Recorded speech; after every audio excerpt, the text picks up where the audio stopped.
Welcome to the Get Fit Guys, quick and dirty tips to get moving and shape up. My name is Brock Armstrong, and I'm the Get Fit Guy. Body Pump is a resistance workout that uses barbells with very light weights and very high reps. They claim their workout is scientifically proven, so let's see what the science says. After doing some undercover investigation into the Orange Theory fitness gym chain, I received a flurry of email requests from listeners asking me to look into other new gym fads like Pure Barre or Soul Cycle or Body Pump.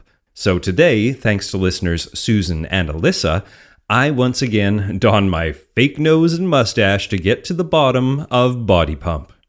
The owner and creator of Body Pump, and yes, that is written in all caps, is a guy named Les Mills, who provides group fitness and team training programs for gyms all over the world.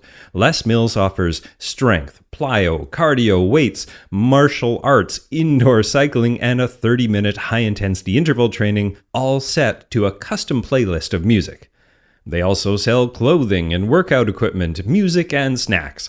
The company was founded in 1968 and is based in one of my favorite places in the world, Auckland, New Zealand. In a nutshell, Body Pump is a 30, 45, or 55-minute resistance workout that uses a barbell with very light weights and very high reps. Their theory behind this combo of lightweight and high reps is to, quote, exhaust your muscles so you don't get bulky, you just get strength and tone. Which really makes very little sense if you break it down. I mean, bodybuilders exhaust their muscles and so do marathon runners. And, well, you couldn't find two more diverse body types if you tried. But I'm getting ahead of myself. I'll get to that later. During the workout, you go through 5 or 6 specific exercises in different combinations, and you end up completing approximately 800 to 1,000 reps in the 55-minute session. The Body Pump website says, the secret to Body Pump is the rep effect, a breakthrough in resistance training that helps create long, lean muscles and a toned, strong physique. And once again, I will get into the science behind this so-called rep effect later. The exercises you can expect at a Body Pump workout are chest press, squat, dead row, clean and press, lunge, and reverse curl. To complete the minimum of 800 reps, each exercise will have to be done 133 times during the workout. Now, as they say in New Zealand, that's a lot of reps, mate. Having watched pretty much all the videos on the Body Pump website, it looks to me like there's a lot, and I do mean a lot, of clean and press going on. Now, obviously, people who are new to Body Pump won't start right at 800 reps. They'll work their way up to this, or at least they should. I mean, too much too soon, anyone? Music is a big part of the Body Pump workout, and each exercise is done to the rhythm of a particular song. And the program has specific music tracks for all levels, and the tempo increases as the class continues. Now, for that reason, beginners are encouraged to only do the first few songs, while veteran pumpers will do them all. An enterprising thing about Body Pump is that it's taught in most locations around the world as a group class, but you can also buy the music tracks and the Smart Bar, which is their branded barbell, and do the program at home. Doing the workout 2 or 3 times a week, mixed in with one of the other Les Mills cardio workouts, is what they recommend whether you're doing it as a class or doing it at home. The Body Pump website says, this full-body barbell workout will burn calories, shape and tone your entire body, increase core strength, and improve bone health. I agree that many of the exercises involved in Body Pump are multi-joint and use many muscle groups. And as you can read in a Get Fit Guy article called 10 Tips to Build Muscle Fast, this is one of the best ways to get fit. Single joint movements like bicep curls or tricep extensions don't build muscle quickly.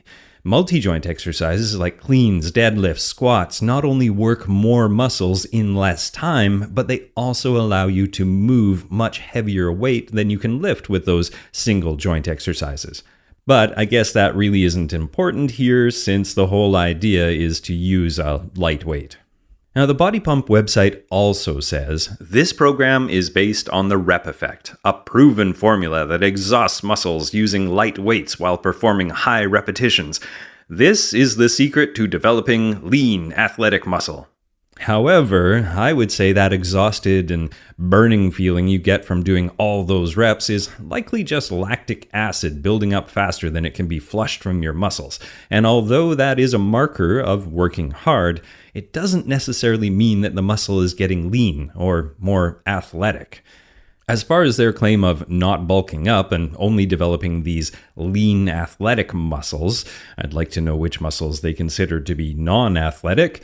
Well, it doesn't make sense either. In a rather famous study from 2015, the nail was put in the coffin as to whether high reps with low weight or low reps with high weight developed more muscle mass, and in the end, it was a draw. In the study, 18 young men who were experienced in resistance training were matched according to their baseline strength and then randomly assigned to one of two groups. The first group was a low-weight routine, where 25 to 35 repetitions were performed per set per exercise. Group number 2 was a high-weight routine, where only 8 to 12 repetitions were performed per set per exercise. Now, their findings indicated that both ways of training to failure, which is when you can't manage to lift that weight one more time, can elicit significant increases in muscle hypertrophy or muscle building. The only difference was that the high weight training turned out to be better for maximizing strength gains. So, if you want to create muscle, you can do it either way, but if you want to get strong, you need to lift heavy weights with low reps. Okay, so the body pump definition of the rep effect is a little questionable here, but at least we know that you will put on some muscle during this workout, as long as you don't choose such a light weight that you don't get even close to failure, even by the end of 800 reps. The makers and promoters of Body Pump insist that muscular endurance is built by doing many repetitions of each exercise. But research shows that simply doing 8 to 12 reps also develops muscular endurance and strength and bone and muscle mass. So not only is performing hundreds of repetitions unnecessary, it can be a quick way to a repetitive strain or overuse injury. Not to mention the lack of functional movement involved in a repetitive workout like this. I mean, how often during a normal day do you lift something really light over your head 133 times in a row? On the other hand, how often do you need to lift something heavy out of a cupboard and then put it back later? Now, the researchers, in a study that was done specifically on body pump participants, which I'll cover next, were also worried that doing that many repetitions could result in some improper technique, especially near the end of the class when you're getting tired. One of the researchers said that she often saw poor form, especially among the newcomers, and that the instructors, rarely took time to correct the individuals who were losing focus. Now, I did notice at my local body pump gym that the instructors offer a 15-minute workshop that newcomers are strongly encouraged to attend at least once. So there's that. As a fitness writer, I rarely have the opportunity to present a study that fits exactly what I am writing about, but this is one of those rare occasions where someone actually went out and did my work for me. The study is called Improvements in Metabolic and Neuromuscular Fitness After 12-Week Body Pump Training. In this study, 19 untrained but healthy women participated in 2 body pump training sessions per week for 12 weeks.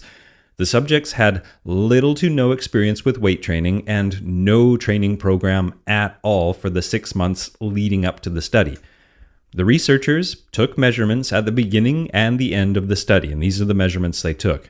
Maximal isotonic strength with a 4-repetition maximal squat, incremental test to exhaustion on a treadmill, which they measured the blood lactate threshold and maximal aerobic speed, a 5-second maximal isometric voluntary contraction for knee extension and trunk extension, a blood sample, a heart rate measurement, an electromyographic recording, which measures the electrical activity that's produced by your skeletal muscles, and finally an anthropometric assessment of height, body mass, and body fat measured by skin fold. All 19 women took the same body pump class taught by the same instructor. The weight of the smart bar given to the women at the beginning of the study was 10% of their 1 rep max squat weight, and after 2 weeks, the weight of the bar was increased by 5% and was increased again by 5% every 2 weeks. Now, after the 12 weeks, the results looked like this. No changes in body weight or body fat. No changes in blood lactate threshold. No changes in maximal aerobic speed. But there was a 33% improvement in squat strength, there was increased isotonic strength, and lowered heart rate. So, what I take away from all of this is that the women got 33% better at, doing squats, which was attributed to the neural adaptations, not actual muscle mass changes. They saw some improvement in fitness markers, which you would see really in any sedentary participants that take up any exercise regimen. And, not much else. Not exactly stunning results, in my opinion. Now, okay, enough with the poo-pooing. What do I like about Body Pump? Well, group training is fun, and sweating to music can give you a boost beyond the training itself. It's a good way to get introduced to resistance training if you've never done it before, especially if you take that 15-minute introductory technique class. Also, because you choose your own weight, this class can be for anyone, regardless of age, gender, or experience, although certain injuries or conditions could prevent you from participating in parts of the workout. And much like Orange Theory Fitness, which I reviewed in the article Is the Theory Behind Orange Theory Fitness Flawed?, the same workout is done around the world. So if you like consistency and you happen to travel a lot, or you have a training partner on the other side of the globe, this could come in handy. But what I don't like about Body Pump is, like I said earlier, whether you're doing low reps with heavy weights or high reps with light weights, in order to put on muscle and get that toned look, you must lift to failure. I don't know about you, but I would find it pretty hard to estimate how heavy my smart bar needs to be to lift to failure in a class that is 800 reps long. Also, unless you have the focus and attention span of a ninja, doing 133 repetitions of anything is going to lead to sloppy form, and sloppy form leads to injury. Although the movements and exercises are mainly multi-joint, they're not very practical, functional, or useful in real life, unless you happen to be planning to pick up the same can of beans 133 times in a row. Also, I immediately get my back up when the word bulky is thrown around as being something to be avoided. First of all, bulking up is not something that happens by accident because you chose the wrong class at the gym.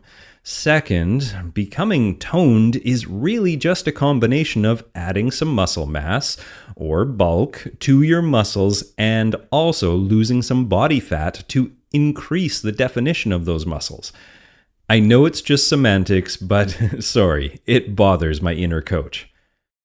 I am all in favor of anything that gets people moving more, and Body Pump sounds like a fun way to do that. Mixed in with some other classes, activities, and of course, a generally active lifestyle, I have no problem with someone attending the odd Body Pump class. But if I had a rating scale for the risk of injury from too much too soon with a dash of too repetitious, Body Pump might just beat CrossFit out of the top position.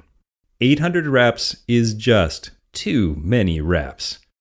For more body info, pump tips, or to join in the repetitious conversation, head over to facebook.com/getfitguy or twitter.com/getfitguy. And of course, head over to getfitguy.quickanddirtytips for links to all the studies, all the information, all the other articles, and a full transcript of every podcast. Now, my name is Brock Armstrong, and I'm the Get Fit Guy. Asking you, what are you waiting for? Go get fit.